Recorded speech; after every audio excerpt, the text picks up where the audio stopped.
Okay, ഇപ്പം നമ്മളിനി discuss ചെയ്യാൻ പോകുന്നത് chemical properties of hello arenes ആണ്. ഓക്കെ, അപ്പോൾ ഇതിൽ ആദ്യം തന്നെ ഒരു സ്റ്റേറ്റ്മെൻറ്റ് ടൈപ്പ് ക്വസ്റ്റ്യൻ ആണ് വരുന്നത്. അതായത് halo arenes are less reactive towards nucleophilic substitution reactions ആണ്. ഓക്കെ, അവർ തന്നിട്ടുള്ള സ്റ്റേറ്റ്മെൻ്റ് ആണ്.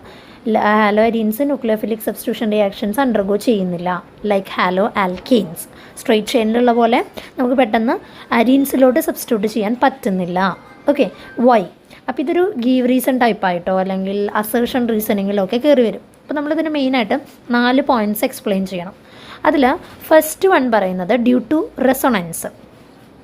ഡ്യൂ ടു റെസൊണൻസ് എന്ന് പറയുമ്പോൾ നമ്മൾ റെസൊണേറ്റിംഗ് സ്ട്രക്ചേഴ്സ് വരയ്ക്കണം.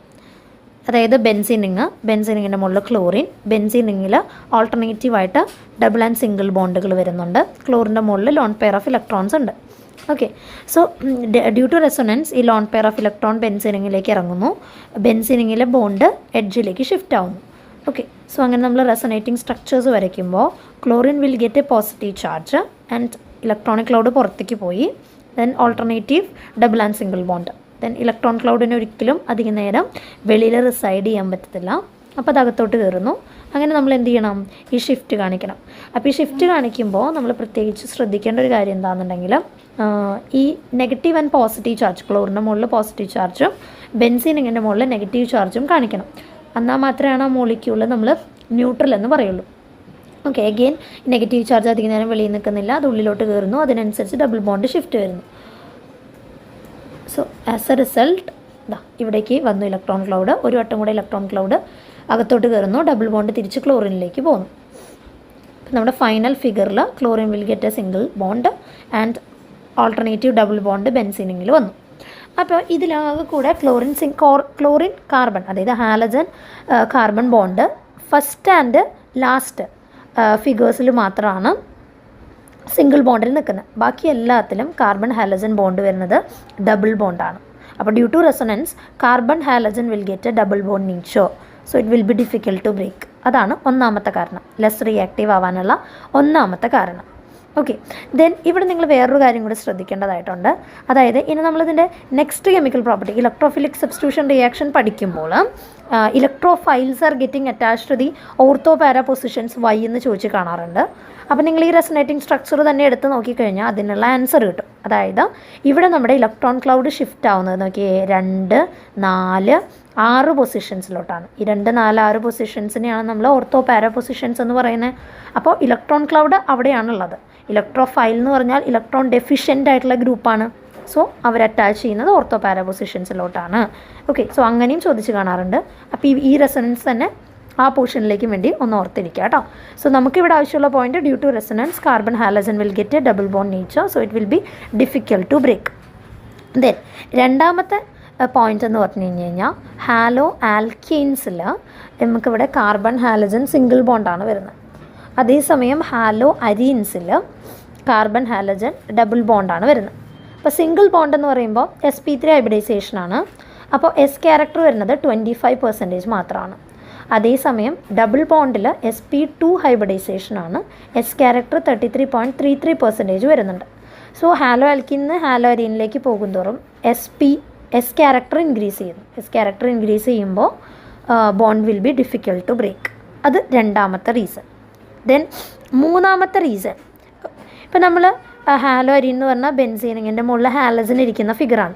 അപ്പോൾ നമ്മൾ ഇവിടുന്ന് ബോണ്ട് ബ്രേക്ക് ആയി തന്നെ വിചാരിക്കുകയാണെങ്കിൽ ഈ ബോണ്ടിൽ ഇലക്ട്രോൺസിനെയും കൊണ്ടാണ് ഹാലജൻ പോവുക. സോ ആസ് എ റിസൾട്ട് നമുക്ക് ബെൻസീനിങ്ങിൻ്റെ മുകളിൽ പോസിറ്റീവ് ചാർജ് കിട്ടും. ഓക്കെ, ഇതിന് നമ്മൾ ഫീനൈൽ കാറ്റയോൺ എന്നാണ് പറയുന്നത്. ബെൻസീൻ സ്റ്റെബിലൈസ് ചെയ്തിരിക്കുന്ന റെസൊണൻസ് വെച്ചിട്ടാണ്. അപ്പോൾ ഇങ്ങനൊരു പോസിറ്റീവ് ചാർജ് വന്നു കഴിഞ്ഞാൽ അതിന് റെസൊണൻസ് പോസിബിൾ അല്ല. So that is phenyl cation is highly unstable. അപ്പോൾ സ്റ്റേബിൾ ആയിട്ടുള്ള ക്ലോറോബെൻസീനിൽ നിന്ന് ഒരിക്കലും അവർ അൺസ്റ്റേബിൾ ആയിട്ടുള്ള ഫീനോൾ കാറ്റയോണിലേക്ക് പോകാൻ ആഗ്രഹിക്കില്ല. So that is the third reason. And last one is നാലാമത്തെ റീസൺ പറഞ്ഞു കഴിഞ്ഞാൽ നമ്മുടെ ഇപ്പോൾ നമ്മൾ ഹാലോ ആൽക്കീൻസ് എടുക്കുമ്പോൾ ഓൾറെഡി അവിടെ ഒരു ഹാലജൻ പ്രസൻ്റ് ആയിരിക്കും. Halogen is electron rich. എന്നിട്ട് നമ്മളതിലേക്ക് ഒരു ന്യൂക്ലിയോഫൈലിനെ ആഡ് ചെയ്യുമ്പോൾ nucleophile is also electron rich ആണ്.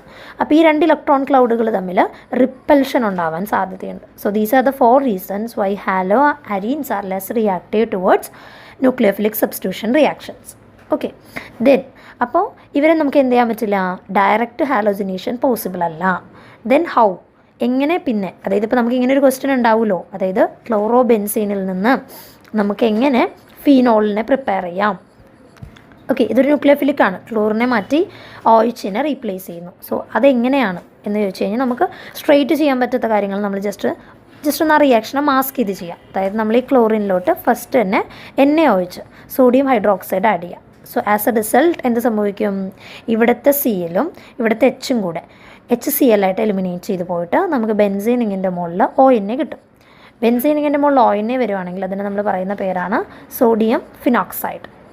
ഓക്കെ, സോ സോഡിയം ഫിനോക്സൈഡ് ആയി. ഇനി നമുക്കിവിടെ NAക്ക് പകരം H-നെ റീപ്ലേസ് ചെയ്താൽ മതി. അപ്പം നമ്മൾ എന്ത് ചെയ്യുക, H ഉള്ള കോമ്പൗണ്ട് അതായത് HCl വെച്ച് ട്രീറ്റ് ചെയ്യുന്നു. സോ ആസ് എ റിസൾട്ട് ഇവിടുത്തെ NAയും Cl-ഉം കൂടെ NaCl ആയിട്ട് എലിമിനേറ്റ് ചെയ്ത് പോയിട്ട് നമുക്ക് ബെൻസീനിങ്ങിൻ്റെ മുകളിൽ OH കിട്ടും. Okay, so this is also nucleophilic substitution reaction ആയിട്ട് ചോദിക്കാം. അല്ലെങ്കിൽ ഇത് phenol, how will you convert chlorobenzene to phenol എന്ന് പറയുന്നതിൻ്റെ ആൻസറും കൂടിയുണ്ട്. അപ്പോൾ ഫീനോളിൻ്റെ പ്രിപ്പറേഷനായിട്ട് നെക്സ്റ്റ് ചാപ്റ്ററിൽ നമ്മൾ ഈ റിയാക്ഷനെ വീണ്ടും കാണും. ഓക്കെ, ദെൻ ഈ സൈഡിൽ നിന്ന് ചോദിച്ചു കാണുന്ന മറ്റൊരു റിയാക്ഷനാണ് nucleophilic substitution reactions of hello arenes are more easier in the presence of NO2 group. NO2 ഗ്രൂപ്പിൻ്റെ പ്രത്യേകത ഇറ്റ്സ് ഇലക്ട്രോൺ വിഡ്രോയിങ് ഗ്രൂപ്പാണ്. അപ്പോൾ NO2 ഗ്രൂപ്പുകളുടെ എണ്ണം കൂടുന്തോറും അവരെന്ത് ചെയ്യും, റെസൊനേറ്റിംഗ് സ്ട്രക്ചറിൽ ഇലക്ട്രോൺസിനെ അവരുടെ അടുത്തേക്ക് അട്രാക്റ്റ് ചെയ്യും. ആസ് എ റിസൾട്ട് ഹാലജനായിട്ടുള്ള ബോണ്ട് പെട്ടെന്ന് ബ്രേക്ക് ചെയ്യാൻ പറ്റും. ഇപ്പോൾ NO2 ഗ്രൂപ്പിൻ്റെ അളവ് കൂടുന്നതിനനുസരിച്ച് നമുക്ക് എന്ത് ചെയ്താൽ മതി, ഇപ്പോൾ ഇവിടെയാണെങ്കിൽ ഒരു 50% NaOH എടുത്തിട്ട് ഹീറ്റ് ചെയ്താൽ മതി. ദെൻ നെക്സ്റ്റ് കാണിച്ചിരിക്കുന്ന രണ്ടാമത്തെ കോമ്പൗണ്ടിൽ 2 NO2 ഗ്രൂപ്പുകളുണ്ട്. അപ്പോൾ ജസ്റ്റ് അക്വസ് NaOH എടുത്തിട്ട് നമ്മളൊന്ന് ഹീറ്റ് ചെയ്ത് കഴിഞ്ഞ് കഴിഞ്ഞാൽ നമുക്ക് എന്ത് സംഭവിക്കും, ക്ലോറിനെ റീപ്ലേസ് ചെയ്ത് അവിടേക്ക് ന്യൂക്ലിയോഫൈലിനെ കൊണ്ടുവരാനായിട്ട് പറ്റും. അപ്പോഴും നമ്മുടെ ഇലക്ട്രോൺ വിഡ്രോയിങ് ഗ്രൂപ്പിന് യാതൊരു മാറ്റവും വരുന്നില്ല. Halogen is getting replaced by this nucleophile കേട്ടോ. ഓക്കെ, സോ അവരുടെ ഇലക്ട്രോൺ വിഡ്രോയിങ്ങിന് എഫക്റ്റാണ് ന്യൂക്ലിയോഫിലിക് സബ്സ്റ്റിറ്റ്യൂഷൻ റിയാക്ഷനെ കുറച്ചും കൂടെ ഫാസ്റ്റ് ആക്കുന്നത്. ഓക്കെ.